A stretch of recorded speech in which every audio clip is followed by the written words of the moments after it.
hi lung le ra si veng hào ruang kong chung ani a puja mate kom thlanga ram ar ngam patakin ti hian aron che thla thina ei turan ron zonga aron kal thina ni atira chuan pahnih pathum vel hi an then om ten an hmu ni awm tak ani an cho zong lai an hmu chuan puja mate hianin khum halangai duat angai tin ti hian chaw an pe a an chhop saka atlang puin zan lama hian hemi an ei tur chaw hian da a zing lama hian dar ruk le achan ve le dar ruk in kara hian an ron chuak thin hemi ei tur hian atira chuan pathum vel hian ron kal hmasa phota chuan aral muange ti an hriat khan muang changin ti hian ram hnuai tangin an ron chuak khawm thin heng ho hi an vain apa hi som pakhat anu hi pathum som pali an ni hei hi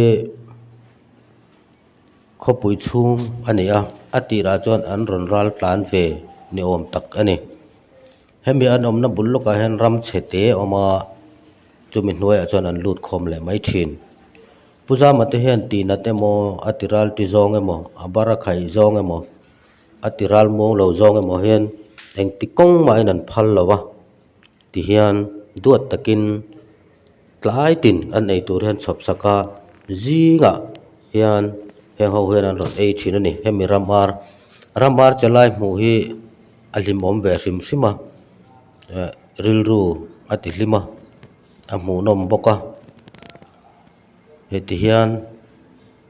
muang changin ram hnuai atangin an ron chuak thina hei an ei zawh hma chu ti hian helai hian ngam patakin an awma an ei zawh ah zawi muangin hemi ram hnuai hian an lut le thin an chuk thla thin an chuk thlak pak hian khu ti lai kila khuan an tui che paina awma chumi tui che paina chuan tui an in kher thin bawk hemi thlak alak ni hian alla hma deuh awangin tui khawih te la awm lem lova tui in tur an zonga tui te pawh tui che paina tui te kan lei thla a tikhan tui an ina tikhan thlamuang takin hei ei le in tur an ron zong ani ran te pawh hianin ramsa te pawh hian hmangai tu te le duat tu te chu an lo hre ve ni ngei tur ani ti hian ngam patakin an kom thlanga an vok in thlanga ti hian ram ar rual hmu tur an awm ani an ron che thla thin ani ma hi lunglei khawpui ra si veng atanga a thlang teng in hau ruang tlabung lampui atanga ma atuna an omna inkar hen ram chi ka te ama ma ram hnuai hin ma ar ta hei hi an om thina cha a song hu chun an hong ro chang om tak achanga in nikin thum ka veli an tol bom hin an loi mu thina ma fak ding an hong zong lai an mu chu an tol bom hin an thrila an zuk en ve chun an mu a ma chu fak ding pe a tu la chang hi ti in fak ding an pe ka huna hong kal hnong chun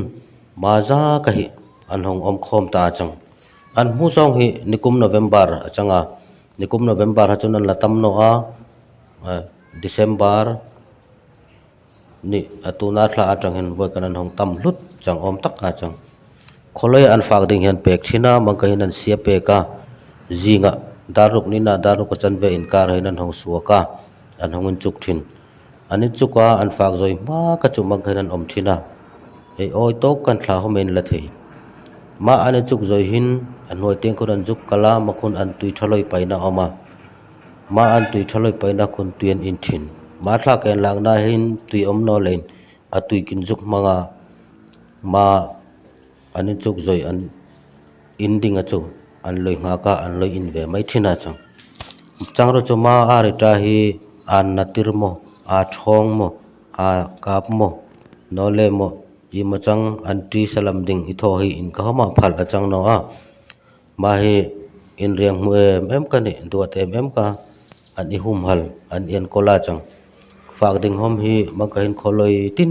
an ju sia pek thin heng ramar ho hi atira chuan an ron ral tlan ni tura an ngaya tura chuan thian thlamawng takin an awm ve ani atiral ti zawng emaw ati thlamawng lo zawng emaw a parakhai zawng emaw heng ti kawng pawh a ati nat emaw phal ani lova ti hian duat takin an enkawl a eitur te an pe ani heng ramar ho hi an awm dang ngaw hi a zau lem lova te reuh te ani a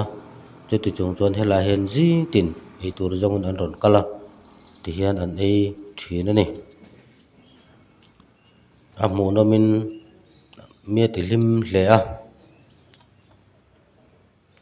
hei hi duat taka an enkawl lai ani ti hian an hum hal tlat a nungcha te pawh hian hmangai tu an lo hre khawp mai hei a tlang puin bufai an pe a an chhuk thlak zawng hian khu te lai khuan tui che paina khuan tui an in nge ngei bawk a hemi thlalak ni pawh hian tui a awm lo wangin tui ka lei chawp a ti hian tui khan in thla leh mai ani an eizaw hma chu ti hian an awm a an eizaw ah hian tian muang changin an chhuk thla leh thin an awm khawm thin an awm hun chhung hi dar ruk leh a chan ve dar sarih inkar ani a dar kar chan ve zen zawn leh dar kar khat ang bawr vel chu ti hian an che tla lai hi a hmuh theih ani